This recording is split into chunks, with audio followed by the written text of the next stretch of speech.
Lost up in no man's land of the Northwest Territories. They were lost up in no man's land, the Martin Hartwell story.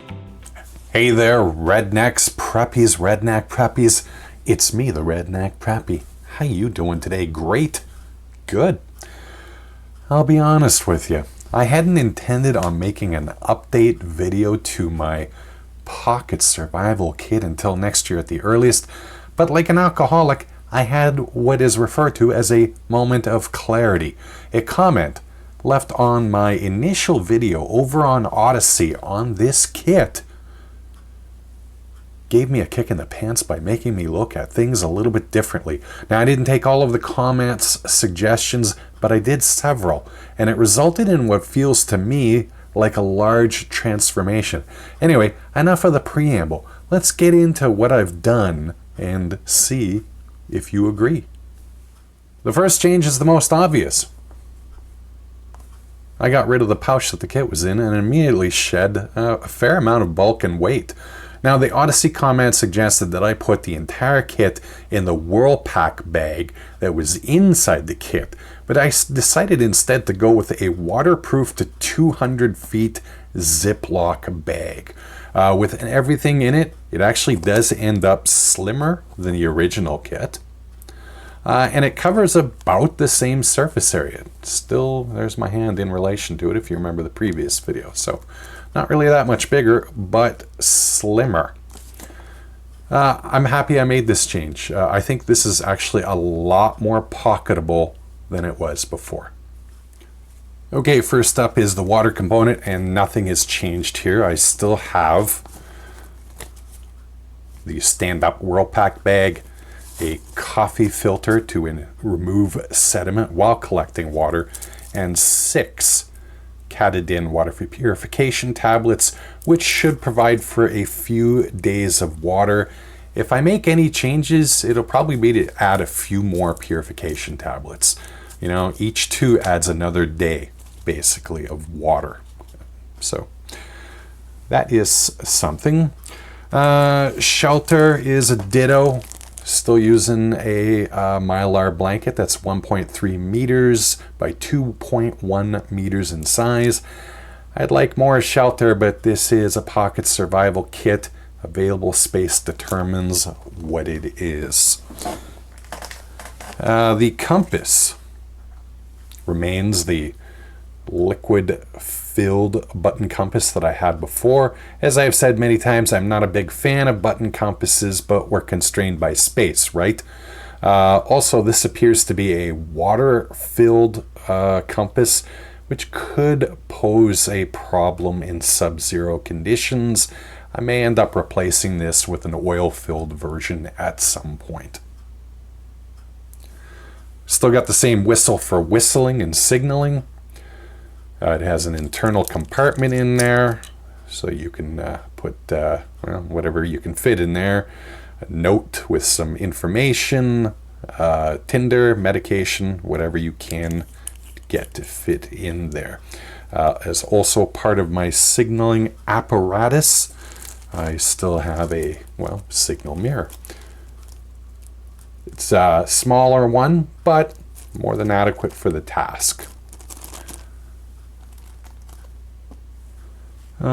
We've still got our insect repellent towelette as a small quality of life offering.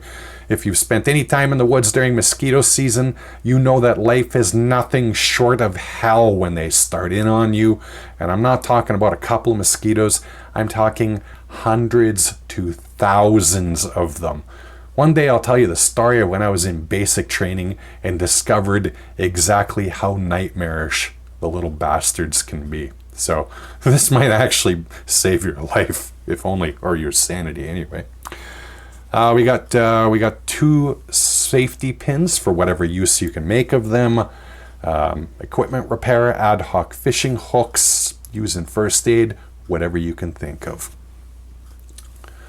Small flashlight, IPX8 rated for water and dust. It throws out 90 lumens with a beam distance of 44 meters or 144 feet. As I stated in the first video on this, battery life can be an issue. If you use an alkaline AAA battery, you'll get about 45 minutes. But if you spring for a NIM battery, you'll get up to 70 minutes. Either one isn't exactly a huge runtime, but it is what it is.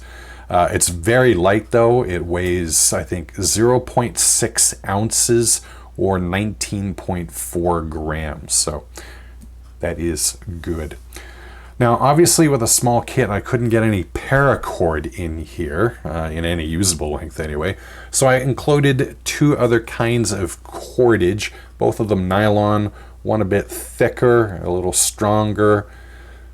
You know, you can use it for perhaps rigging up the Mylar blanket as a tent. And the other one is a thinner, but a longer. I think this is about 10 or 15 feet of nylon cordage. You know, it is what it is. Conceivably, you could do some fishing with this cordage, you know, an ad hoc fishing hook made from a safety pin. You know, who knows? But it's there because cordage is never a bad thing to have when you're out there. Okay, now here's where some differences are beginning to be seen. The first aid portion is still largely some bandages, but I've also thrown in some extra strength acetaminophen tablets.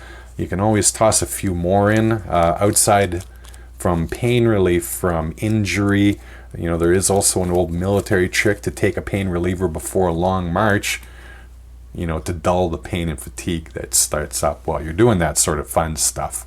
Down the line, I may throw some more medications in here. Allergy relief, stomach and gastrointestinal relief, that sort of thing. Next up, 5 electrolyte tablets that can be dissolved in water. That was another recommendation from Rock Climbing Hacks comment. Great way to replenish some of those electrolytes after doing what you need to do to survive. These are from Noon, a Canadian company, and they are there from their sport line for whatever it's worth. These are also infused with some caffeine. They don't taste great. I've actually been using these every day for the past week just as a, you know, see what kind of effect it has on me. But they aren't there for taste. They're there for electrolyte replenishment. And I don't know, they seem to do fine in that regard. The caffeine, if it makes any difference, I haven't personally noticed. It certainly didn't stop my cravings for a coffee one day when I took it. Next up, I modified the lighter that was in the kit so that it turns into that survival lighter concept that I detailed in a recent video. So it's wrapped in the duct tape that was in the kit before.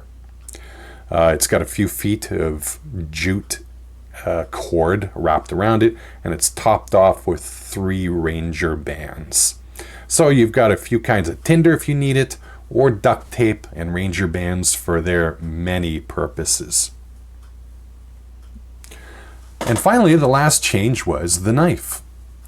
The first knife I had in the kit was largely here because it's all that I had on hand that was small. Rock Climbing Hacks suggested a Swiss Army knife, though they suggested one with scissors.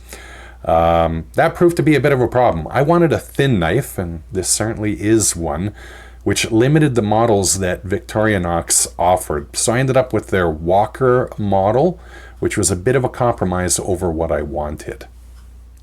Okay, so it comes with a 2¼ inch blade. It comes with a can opener that has a couple of different functions on it.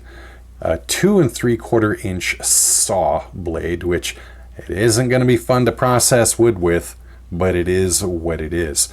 Along with your mandatory toothpick and tweezers. The latter, which will be useful for, you know, picking out slivers, removing ticks, that sort of thing. So why this knife over one with scissors? Well, I wanted the saw blade. But in order to have that and scissors, I would have to have one that's far thicker and larger than this model. Ultimately, I value the saw more than I do the scissors. Now, I may modify this knife to replace the toothpick with a mini ferro rod. You know, some other mods that I've seen online, but for now, it's fine and certainly an upgrade over the knife that I had in the kit before. And that is the kit. So if you haven't watched the first video, I'll go over what was removed. Obviously, the pouch is gone. The knife was replaced. There was a section of aluminum foil in there. That's gone. Also, what I got rid of was a small razor blade, a ferroceram rod, and a small fishing kit. Now, while I would have preferred to have most of these stay in the kit, I felt going as minimal as possible while still retaining primary functionality was important. I still have fire, shelter, and water covered off. And as you can live without, weeks without food, granted at reduced physical capacity as you go forward, I felt I could go without it. And no, I don't consider the electrolyte tablets currently in my kit to be food. So that's the kit. And as far as I'm concerned, this is, as the British arms industry would say, a sealed pattern. Barring some kind of fabulous change that I can't foresee, this is what it's going to be. It's a done deal. I'll be honest with you. There was nothing here that was a revolutionary change in either form or function. But for some reason, some relatively minor tweaking and changes just seemed to alter the character of the kit. You know what? Perhaps I'm making more of this than it really is. But I'm happy with it. Now, I have to say that I enjoyed this and the original exercise of creating what I thought was a useful pocket survival kit.